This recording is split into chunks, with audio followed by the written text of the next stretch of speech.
Free booking 1784. Ang oras po ay 11:59. Kakain po muna tayo.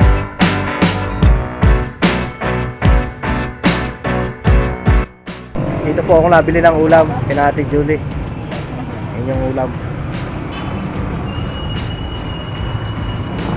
Kuya Jun, dapat? Ano pa? Pakanin. Pakitaat lang. Ayun. Bumili po kayo dito, masarap ang kanilang almusal.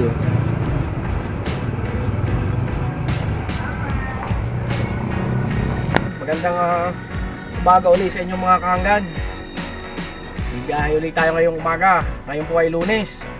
Kahapon maganda-ganda ang biyahe, walang traffic. Pero wala nga traffic. Kunti din naman yung mga pasahero, halos foreigner yun sakay ko kahapon. Na mga pasahero. Siyempre, ihatid ko muna yung aking anak sa trabaho niya bago tayo ulit mag-umpisang tumanggap ng booking. Sa bandang Makati po siya nagtatrabaho. Doon tayo mag-uumpisang maghanap ng mag-accept ng mga booking. Doon po pala sa mga bago nating subscriber at sa ating mga viewers, sa mga hindi pa nakasubscribe na viewers na rin, magandang umaga po. Shoutout po kay Seth Pineda na nanonood po sa ating channel. Bayan, kung ikaw may saan lupalop ng mundo naroon na mag-iingat diyan. Nanonood po siya ng ating mga videos. Taga ano po siya? Taga Malbar, Batangas. Mag-iingat po kayo kung saan kayo naroon. Kabayan, baka makauntog ka ng bahay ng hinlulumbo diyan Mag-iingat po kayo. Meron na tayong first booking. Saan ang punta? Tivoli Garden Residence 418. Lagi akong nakaka-pick up doon sa Tivoli na yon. Ang punta po niya ay Tambo, Paranaque. Parang maganda-ganda yung ating Buena Mano ngayon mga kaanggan. 418 pesos yung pamasahe niya. Medyo malayo-layo nila ang takbo from Mandaluyong to Paranaque. Hindi ko lang alam kung papadaanin tayo ni Grab sa Skyway. Dahil nakabase din tayo minsan sa sa navigation ni Grab. Meron tayong mga pasahero sa Grab na kahit halimbawang alam natin ang daan,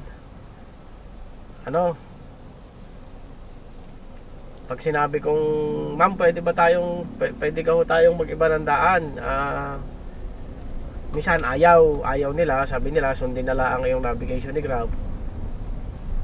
Pero yun naman, pagka ikaw doon din dumaan sa alam mo, maya na rin sa iyo yung mapa, yung navigation ni Grab. Magbabago na din siya ng takbo. Meron naman pasahero na sinasabing, kuya baka may alam kang ibang daan bukod diyan sa inaano ni Grab, binibigay na rito na ruta ni Grab. Baka may alam kang ibang daan ay bukod dyan sa binibigay na ruta ni Grab sa mga looban. Pagka meron akong alam, sinasabi ko na meron ma'am sa mga sa looban, ang labas natin doon din. Ayun, okay naman sa kanya, okay naman sa kanila. Kaso yung iba, yung hindi natin kabisadong lugar kung saan tayo pinadadaan ni Grab, inaano naman nila, iniiwas naman din nila tayo sa traffic hanggat maaari. So puntahan ko muna yung pasahero ko mga kaanggan.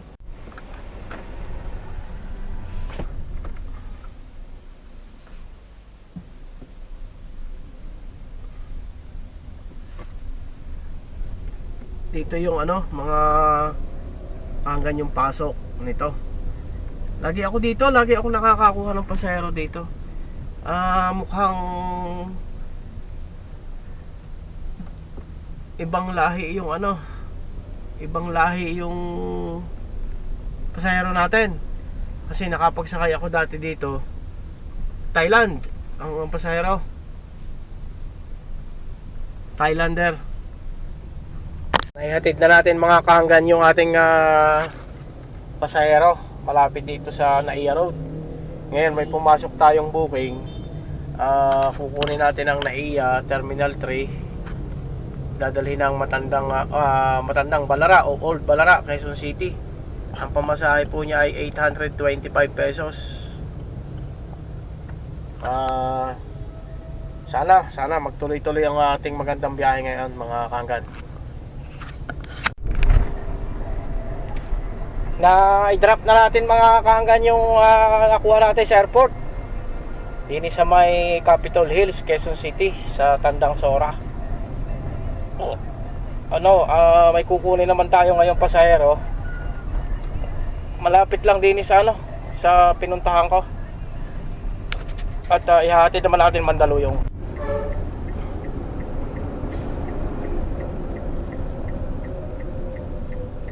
Hindi natin kukunin mga kahanggan sa kapilya ng iglesia ang kanyang pinpoint, ang kanyang booking. Saan kaya dito? 50. Sarado naman ang pinto, hindi ako makaka-turn right. May nakuha tayong pasahero mga kahanggan. Pagkababa nung kinuha ko sa airport, may pumasok.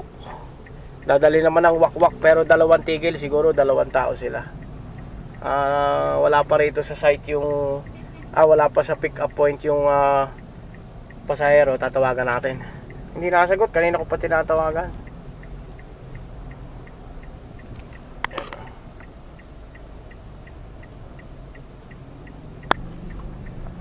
Ang sunod La Bresa ba yun? La Bresa Hotel po, main lobby.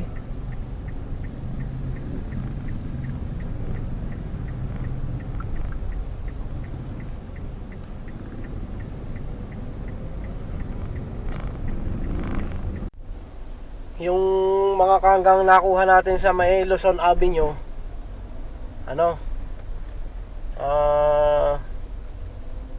ibinaba na natin sa The Podium, sa isang mall dito sa Ortigas. Papunta tayo ng SM Mega Mall. Pero muna ako, nag-offline muna po ako. At alas 12. Pagka naabutan ako ng maraming booking, alas 3 na ako nakakakain po. Minsan alauna, alas 2, alas 3. Kaya nag-offline muna po para makakain. Titigil ako doon sa may St. Paul, Pasig.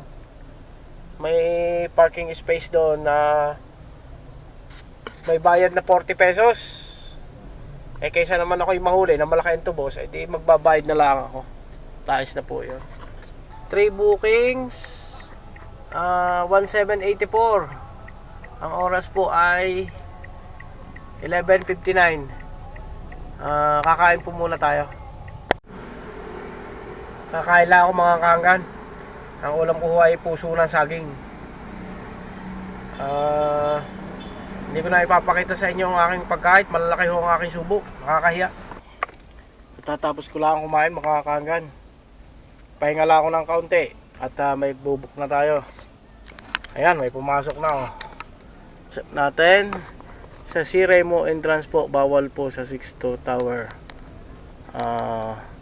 Okay po. Puntahan natin sa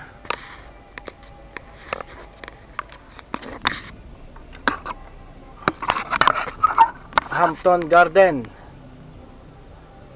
Ang punta niya ay SM Hypermart Ugong. Lapit lang. Puntahan natin mga kahanggan. Thank you, ma'am. Ay, hindi po ba grab pay? Hindi po. Cash po. Ma'am, thank you po. Ingat po.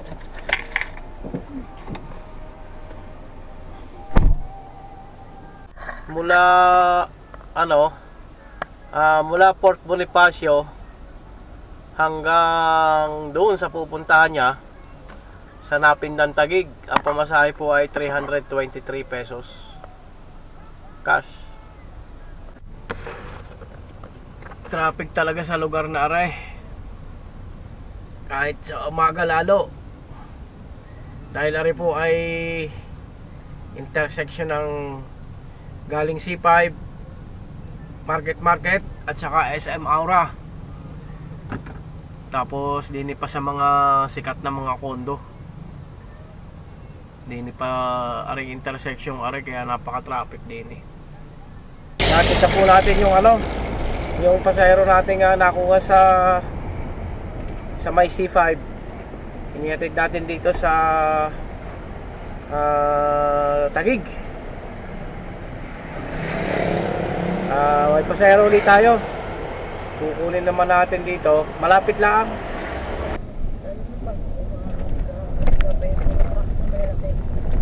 Ano yun, ma'am, kondo na yun? Pasig pa po yun? Po, Pasig. Ilis ko. Pasig na.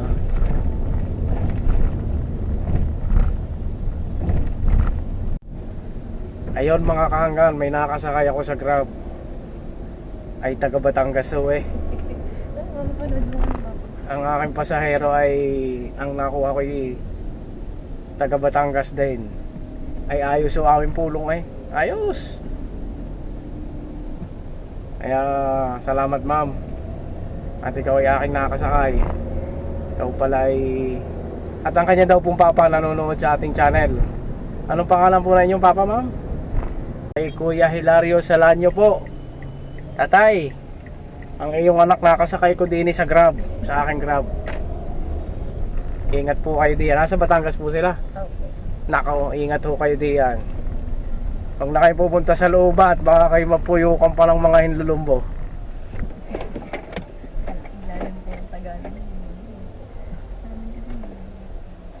Opo, sa inyo sa Batangas City, hindi na po gano'ng malalalim ang Tagalog doon.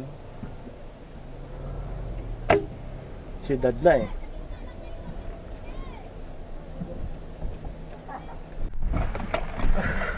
Nahatid ko na mga kahanggan yung nakuha kong isang pasahero. May pumasok ulit tayong booking. Pupuntahan natin.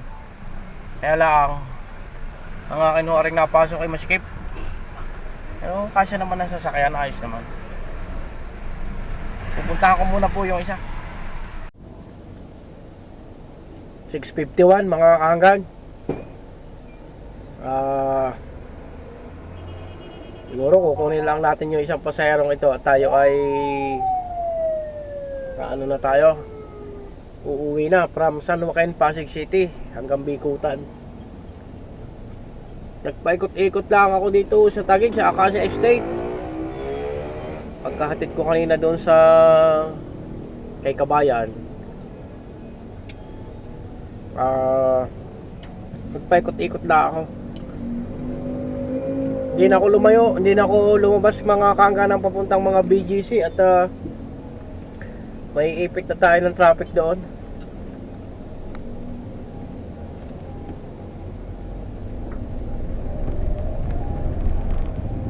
Yan mga kahanggan, kunin ko muna rin isang aray, sayang din. 1-2 ang ating gas.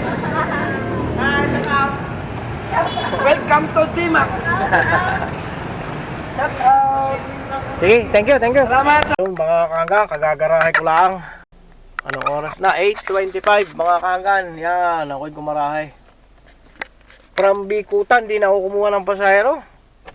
Umuwi na ako sa Pasig at baka ang pumasok sa akin ay malayo. Baka po ang pumasok sa akin ay malayo, ay mapapalayo pa ako ng husto. So ngayon, ang ating kinita ay ito. Sa 14 na booking, teka, ayun. Sa 14 pong booking, 4,123. Ang ating pong gasolina ay 1,200 pesos. Pero hindi ko na ipinasagad yung saktong matik lang ho. Parang napapansin kong mas maganda pa yung nagmamatik lang, yung nozzle ng gas. Hanggang dito na muna uli mga kahanggan ng aking video.